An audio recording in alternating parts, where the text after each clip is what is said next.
যত কাজই করেন না কেন 24 ঘন্টার মধ্যে একটা কাজ, এটা কেবল আল্লাহর জন্য করছেন। এই ফরমাল ইবাদত দিয়ে বাঁচতে পারবেন না আপনি।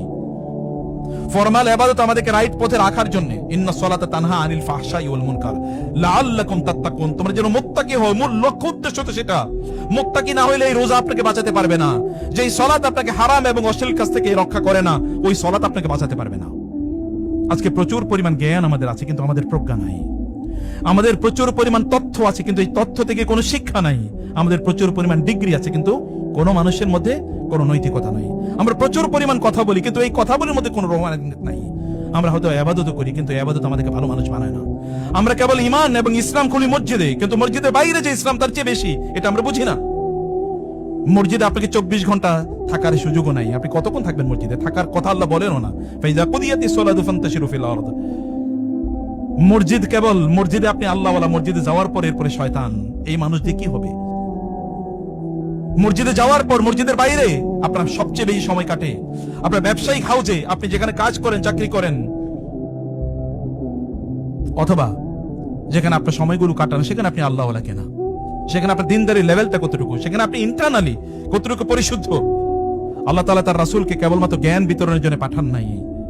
রাসূলুল্লাহ সাল্লাল্লাহু আলাইহি ওয়াসাল্লাম মানুষকে পরিশুদ্ধ করেছেন, মানুষকে ভেতর থেকে পরিবর্তন করেছেন। আপনারাও আমাদেরকে ভেতর থেকে পরিশুদ্ধ হওয়া লাগবে, ভিতর থেকে পবিত্র হওয়া লাগবে, ভিতর থেকে শক্ত হয়ে উঠতে হবে।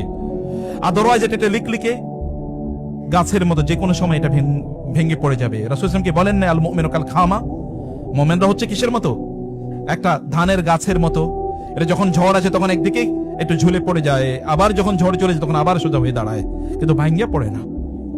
ঈমানদার ভেঙে পড়ে না, কারণ তার শিকড়টা কি প্রচন্ড মজবুত। মজবুত শিকড়ের উপর আছে। ওয়ায়ুযাক্কিহিম ওয়া ইউআল্লিমুহুমুল কিতাব ওয়াল হিকমা। তিনি তাদেরকে তাজকিয়া দেন, তিনি তাদেরকে তাজকিয়া দেন। আজকে আমরা কি পরিমাণ সোশ্যাল মিডিয়াতে ব্যস্ত, কিন্তু আমার মায়ের সাথে কতদিন আগে কথা হয়েছে, বাবার সাথে কতদিন কথা হয়েছে। অধিকাংশ আপনাদের বলেন ফুফু এবং খালা অথবা চাচা এবং মামাদের সাথে সর্বশেষ কবে কথা হয়েছে বলেন, কিন্তু আপনার সোশ্যাল মিডিয়ার ফ্রেন্ডদেরকে নিয়ে আপনি প্রতি মুহূর্তে ব্যস্ত। সোশ্যাল মিডিয়াতে অনেকেই পোস্ট না দিতে পারলে তার মাথা প্রায় গরম হয়ে যায়। এটাও কিন্তু এক ধরনের কি, এটাও এক ধরনের শয়তানি। শয়তান অলরেডি আপনাকে পায়া বসছে। যদি মনে করেন হায় রে আজকে একটা পোস্ট দিলাম না, কি একটা হয়ে গেল, তার মানে শয়তান আপনাকে কাবু করে ফেলেছে। তার মানে আপনি কি করছেন? আপনি পোস্ট দিচ্ছেন কারে? এটা ভিতরে এক ধরনের কি, এটাও ভিতরে এক ধরনের পচন। এটাও ভেতরে এক ধরনের মানুষকে দেখানোর জন্য, মানুষকে শোনার জন্য এক ধরনের প্রবণতা। এটা আল্লাহ তাআলা অনুমোদন করেন না। আমি অনেক আলেমদের কথাও জানি এবং অনেক ভালো মানুষের কথা জানি, তারা যখন ঘরে ঢুকেন তখন তারা ইন্টারনেট বন্ধ করে দেন, তারপরে তারা আর চালান না। না, ঠিক আছে, এটা আমার এখন ফ্যামিলি টাইম, অথবা এটা আমার তাজকিয়ার টাইম, এটা আমার ইবাদতের টাইম। অনেকে মসজিদে ঢোকার সাথে সাথে তারা ইন্টারনেট বন্ধ করে দেন, অথবা মোবাইল বন্ধ করে দেয়। আপনারা এরকম একটা কিছু করেন, কিছু একটা দেখান যে আমি আল্লাহর সাথে যখন রিলেটেড থাকবো, কানেক্টেড থাকবো, তখন সবকিছু আমি বন্ধ করে দিচ্ছি। ভেতর থেকে নিজেদেরকে পরিবর্তন করার জন্য একটা প্রোগ্রাম কমকে গ্রহণ করেন। প্রিয় ভাইরা, সম্মানিত বোনেরা, খিদির আলাইহিস সালাতু ওয়াস সালাম সূরা কাহাফ আপনার প্রতি শুক্রবারে পড়েন। দেখেন না খিদির আলাইহিস সালামের অবস্থা কি, তিনি কি করেছেন। মুসা আলাইহিস সালাতু ওয়াস সালাম বারবার প্রশ্ন করছেন জানার জন্য, এটা কেন হলো, এটা কেন হলো, কিন্তু খিদির আলাইহিস সালামের কাছে much more important information and wisdom আছে। কেবল নলেজ দিয়ে, জ্ঞান দিয়ে আপনি বাঁচতে পারবেন না, পুঁথিগত বই দিয়ে আপনি বাঁচতে পারবেন না। আমাদের সাহাবায়ে কেরামের কয়টা বই ছিল, সালাফদের কাছে বই কয়টা ছিল?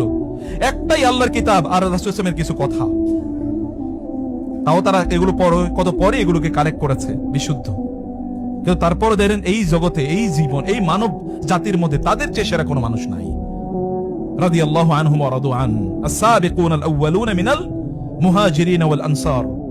আল্লাহ সুবহানাহু ওয়া তাআলা তাদেরকে সেভাবে তৈরি করেছে। আমরা এখন রোবট বানাচ্ছি, আমাদের বাচ্চাদেরকে আমরা রোবট বানানোর রোবোটিক্স নামে এরকম সাবজেক্ট পড়াইতেছি, কিন্তু ও নিজেই যে রোবট হয়ে গেছে এটা আমরা বুঝি না।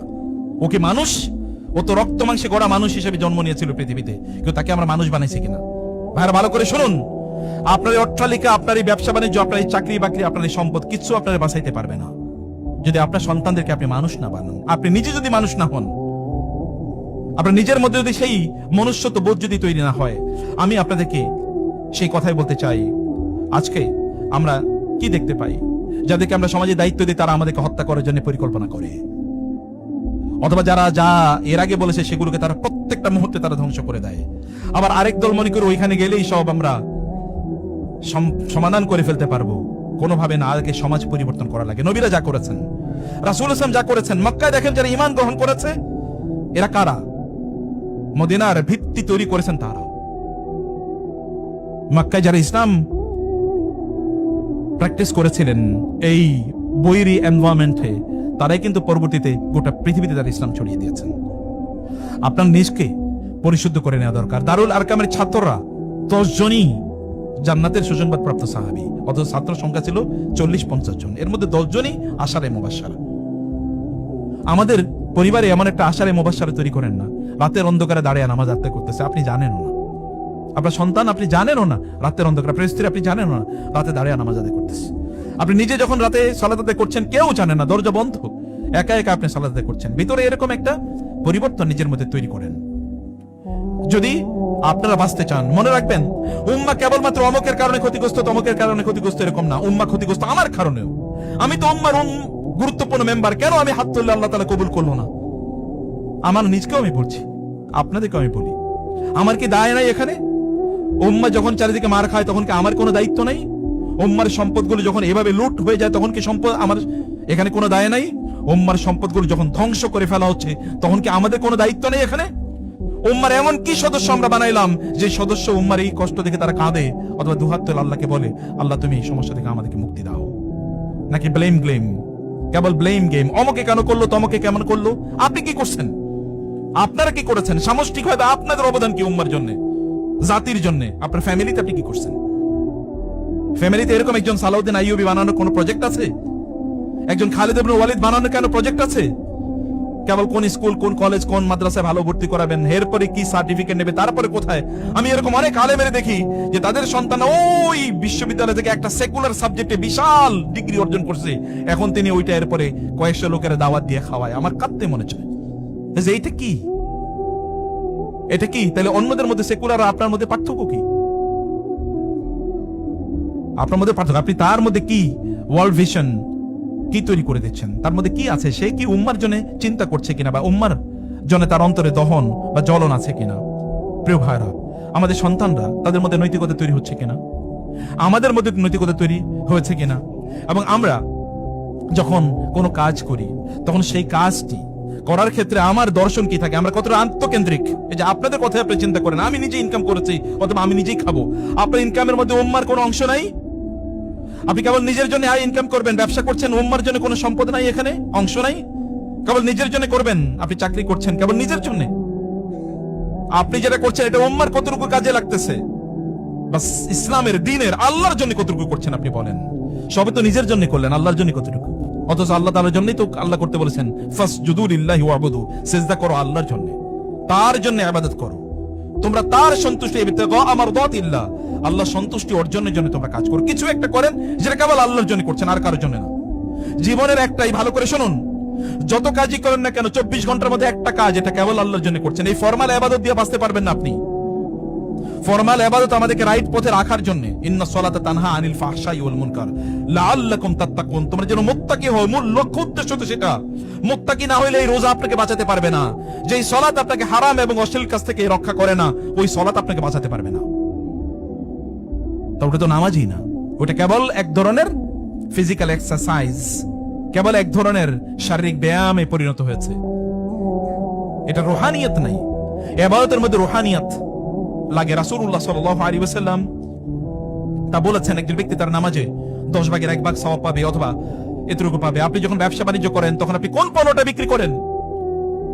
আপনি যে পণ্যটা বিক্রি করেন এতে কি উম্মার ক্ষতি হচ্ছে কি হচ্ছে না? আপনারা যা খাচ্ছেন তার চেয়ে বেশি উৎপাদন করছেন কিনা? আমরা কেবল কি ভোক্তা? আমাদেরকে কি উম্মার জন্য কোনো কিছু বানাইতে হবে না? উম্মার জন্য কোনো কিছু তৈরি করতে হবে না? জানা ঠিক আছে, আমি এটা করলাম তাহলে এটা মুসলিম উম্মাহ এর মাধ্যমে উপকৃত হবে, এরকম কোনো কিছু করতে হবে না। আরেকজন জিনিস আইনা আপনি বিক্রি করলেন, মধ্যখানে আপনি লাভবান হইলেন। এ তাইলে আর আপনার মধ্যে আর সেকুলারদের মধ্যে পার্থক্য কি? সেকুলারদেরকে গালিগালাজ করে ওর কেবল দাঁড়িয়ে নাই এতটুকুই, আর আপনার দাঁড়িয়ে আছে। ও কেবল পাঞ্জাবি পড়ে না, ও কেবল জুমার বারে মসজিদে আসেন আর আপনি আসেন, এর মধ্যে এতটুকু পার্থক্য। পার্থক্য তো মূল এখানে নিয়তে। প্রত্যেকটা অ্যাপ্রোচ একজন মুসলমানকে আলাদা করে দেয়, ডিফারেন্ট করে দেয়। প্রত্যেকটা কাজ অন্যের চেয়ে ডিফারেন্ট, অন্যের চেয়ে ভিন্ন। একজন মুসলমানের প্রত্যেকটা কথা অন্যের কথার চেয়ে ভিন্ন। একজন মুসলমানের প্রত্যেকটা কাজ অন্যের কাজের চেয়ে ভিন্ন। একজন মুসলমানের খাওয়া দাওয়া অন্যের চেয়ে, পেটে আর কাফের রাখায় 7 পেটে আল্লাহ তাআলা এই কথা বলেন নাই কোরআনে? জল্লা নিজেনা কাফর, যারা কুফরি করেছে তারা খায় ইয়াতামাত্তাউনা ওয়া ইয়াকুলুনা কামা তাকুলুল আনআমু ওয়ান নারু মাসওয়াল লাহুম। কুকুর, বিড়াল এবং গরু ছাগলগুলো যেমনি ভাবে খায়, কাফের এবং মুশরিকরা সেভাবে খায়। আপনাদের বাচ্চারা এখন স্ট্রিট ফুড, কোথায় সবচেয়ে ভালো খাবার তৈরি হয় এটা ভালো জানে, কিন্তু কোথায় দিন ভালো করে শেখা যাবে এটা জানে না। এই ব্যর্থতা কাদের? আপনার সবচেয়ে ভালো ভালো জিনিস কোথায়, কোন পণ্য সবচেয়ে ভালো, কোন প্রোডাক্টটা সবচেয়ে ভালো এটা আপনারা জানেন। আপনাদের ঘরের স্ত্রীরা কোন খাবারটা সবচেয়ে ভালো রান্না করা হয় এটা জানে, কিন্তু তারা দিনের মৌলিক জিনিসগুলো জানে না। এই ব্যর্থতার দায় কার? এই জাতি নিয়ে আপনি কিভাবে গোটা পৃথিবীকে নিয়ন্ত্রণ করবেন? গোটা পৃথিবী চালাবেন কিভাবে? সালাদুন আইয়ুবী রাহিমাহুল্লাহ যখন তিনি জেরুজালেম, এই যে বাইতুল মুকাদ্দাস যখন তিনি মুক্ত করবেন ক্রুসেডারদের কাছ থেকে, তিনি রাতের বেলা সালাতে দাঁড়িয়ে গেলেন এবং সালাতে দাঁড়িয়ে এরপরে তার সৈন্যদেরকে বলেন, এই তোমরা তো শত্রুদের আক্রান্ত।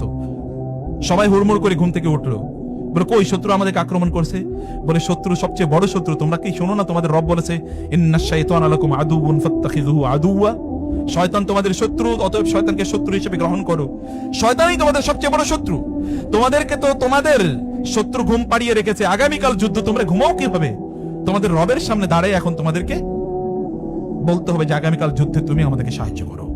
ইনস্তাস্তাগীসুনা রাব্বাকুম ফাস্তাজাবা লাকুম আন্নী মুমিদ্দুকুম বিআলফিন মিনাল মালাইকাতি মুরদিফিন। আল্লাহর রাসূল সাল্লাল্লাহু আলাইহি ওয়াসাল্লাম বদরের আগে রাতের বেলা সারা রাত তিনি নামাজ আদায় করেছেন এবং তিনি আল্লাহর কাছে দোয়া করলেন। সকালবেলা আল্লাহ তাআলা ফেরেশতা পাঠিয়ে দিলেন জিবরিলকে, যান গিয়ে বলে দেন, যাও গিয়ে বলে দাও আমার রাসূলকে আমি যুদ্ধের ময়দানে 1000 ফেরেশতা দিয়ে সাহায্য করব। একজনের পর আরেকজন নামবে, একজনের পর মুরদিফিন, মুনজিলিন, মুসাউউমিন, আল্লাহ তাআলা বলেছেন। এইভাবে আল্লাহ তাআলা ফেরেশতা নাজিল করেছেন। আমাদের এই সম্পর্ক কবে তৈরি হবে? যখন আল্লাহর কাছে দুহাত তুলে বলবো, আল্লাহ তুমি রক্ষা করো, আল্লাহ তুমি বাঁচাও, আল্লাহ তুমি সাহায্য করো, তখন আল্লাহ তাআলা আরশে আজিমে আমাদের দোয়াটা কবুল হবে। সবকিছু ভেদ করে আল্লাহর আরশে পৌঁছে যাবে আমাদের দোয়াটা। এই মানুষ যদি আপনি না হতে পারেন, আমি না হতে পারি, তাহলে উম্মার জন্য আমি করলাম কি? আমার জন্য কি করলাম, উম্মার জন্য কি করলাম? যে উম্মার আইডেন্টিটি আমি বিয়ার করি, যে উম্মাকে নিয়ে আমি কাঁদি, কেবলমাত্র অমকের বিরুদ্ধে তমকের বিরুদ্ধে স্লোগান, বা কেবলমাত্র অমকের দোষ ধরা তমকের দোষ ধরা, আপনি এবং আমি কতটুকু? আমার কোনো দায় নাই, উম্মার জন্য অবশ্যই অবশ্যই দায় আছে। প্রিয় ভাইরা, সে কারণে বলছি আমরা আজকে সবকিছুকে স্বাভাবিক বানিয়ে নিয়েছে। মুসলমান দেশে, বাংলাদেশের তো একটা 90% মুসলমান দেশ। আপনি বলেন এখানে নৈতিকতা কোথায় আছে? আপনি বলেন এখানে মানুষ তাদের ওয়াদা দিয়ে ওয়াদা ঠিক রাখে কোথায়? আপনি বলেন মানুষ তাদের হক আদায় করছে, কয়জন মানুষ আপনি পাবেন? আমি তো এখনো দেখি অনলাইনে এসে বিভিন্ন জায়গায়, অফলাইনে লোকেরা এসে কাঁদে। প্রত্যেকটা দিন এরকম কত শত শত মেসেজ আসে, অমকের টাকা দিছি টাকাগুলো দেয় না, অমকের কাছে টাকা পাবো টাকাগুলো দেয় না, অমকের সাথে ব্যবসা করতে গেছি চিটিং করে সব বাটপারি করে সব নিয়ে গেছে। দিনদার আমাদেরই ভাইরা, দিনই কমিউনিটি, কথিত দিনই কমিউনিটি, কাউকে আপনি বিশ্বাস করতে পারছেন না। নেকড়ে বাঘের মতো চরিত্র, উপরে দিয়ে ভালো, ভেতরে দিয়ে একেবারেই শেষ, ভেতরে দিয়ে কাউকে বিশ্বাস করার মতো না। আমরা সমাজে এরকম একটা মানুষ কবে তৈরি করব? আল্লাহ রাসূল সাল্লাল্লাহু আলাইহি ওয়াসাল্লাম তিনি নবুয়তের এই মিশন শুরু করার আগেই মক্কার লোকেরা তাকে কিভাবে চিনতেন? মক্কার লোকেরা জানতেন এই লোক কোনোদিন মিথ্যা কথা বলে নাই, ইনি কোনোদিন কারোর সাথে দেয়া ওয়াদা নষ্ট করে নাই, উনি মানুষের ক্ষতি করবে অসম্ভব, ইম্পসিবল, তিনি মানুষের ক্ষতি করবে এটা হতেই পারে না। এই কথা কি মানুষ বলে নাই? তাকে কি আল আমিন এবং আস-সাদিক লোকেরা বলে নাই? পরম সত্যবাদী পরম বিশ্বস্তকে লোকেরা বলে নাই? তার শত্রুরা কি তার ব্যাপারে বলে নাই? ওয়াল ফাদল বিমা শাহিদা বিহিল আ'দাউ, শত্রুরা কি তার পক্ষে কথা বলে নাই? তাই আমার মতো মানুষ আমরা দেখি না, এত ভালো মানুষ। যখন বিপদ হতো তখন তার কাছে লোকেরা দৌড়ে আসতো। আপনারা বলেন বিপদ হলে আপনাদের কাছে দৌড়ে যায় কিনা? বা বিপদ হয় আপনারা খবরই রাখেন কিনা? এই মসজিদে যারা আছেন আপনারা নিজেকে একবার প্রশ্ন করুন, সমাজে একটা বিপদ হয়েছে, এখানে কারে পাওয়া যায়? আপনাকে পাওয়া যায় কিনা? সমাজের লোকেরা কি মনে করতে পারে যে এই লোকটার উপর আমরা আস্থা রাখতে পারি, বিশ্বাস রাখতে পারি, এই লোকটা আমাদের ক্ষতি করবে না? ইয়াং তোমরা যারা আছো একবার তোমরা চিন্তা করে দেখো, তোমার ক্লাসমেট যে মেয়েরা, তোমরা তো মিক্স এডুকেশনে পড়ো, তোমার ক্লাসে যে মেয়েরা পড়ে, এই মেয়েরা কি বলতে পারবে যে এই ছেলেটা আমাদেরকে একবার চোখ তুলে তাকায় নাই? এরকম একটা মানুষ কি আমাদের দরকার না? এরকম একটা মানুষ দরকার না? সাহাবায়ে কেরাম, ওই যুগের সাহাবায়ে কেরাম তোমাদের মধ্যে পাওয়া যেতে পারে। সাহাবীদের সেই চরিত্র তোমরাও লালন করতে পারো। সাহাবীদের চরিত্র তো তারা তো মানুষ ছিল, তারা তো নবী না যে ঠিক আছে নবী আল্লাহ তাদেরকে স্পেশালি প্রটেক্ট করেছেন, তারা তো মানুষ। তো তাদের মধ্যে সেই চরিত্র তৈরি হলে আমাদের মধ্যে সেই চরিত্র কেন তৈরি হবে না? আমরা কেন সেটা তৈরি করতে পারবো না? সাহাবায়ে কেরাম রাদিয়াল্লাহু তাআলা আনহুম তারা যখন হাত তুলতেন আল্লাহ সুবহানাহু ওয়া তাআলা এর কাছে আল্লাহ সুবহানাহু ওয়া তাআলা তার সাথে সাথে কবুল করে নিতেন। সাহাবায়ে কেরাম রাদিয়াল্লাহু তাআলা আনহুম উম্মাহর জন্য কাঁদতেন। তারা অন্তর থেকে বিশুদ্ধ ছিলেন, তাদের খুব বেশি কিছু ছিল না, তাদের জ্ঞান এত বেশি ছিল না, এত বেশি পড়াশোনা তারা করেন নাই, এত কিছু জানারও তাদের সময় নেই, এত বিশাল সভ্যতা, এত বিশাল সংস্কৃতি, এত বিশাল শিক্ষা প্রতিষ্ঠান কিছুই তাদের ছিল না, কিন্তু তাদের মধ্যে ছিল যেটি, তাহলে ভেতর থেকে ভালো মানুষ।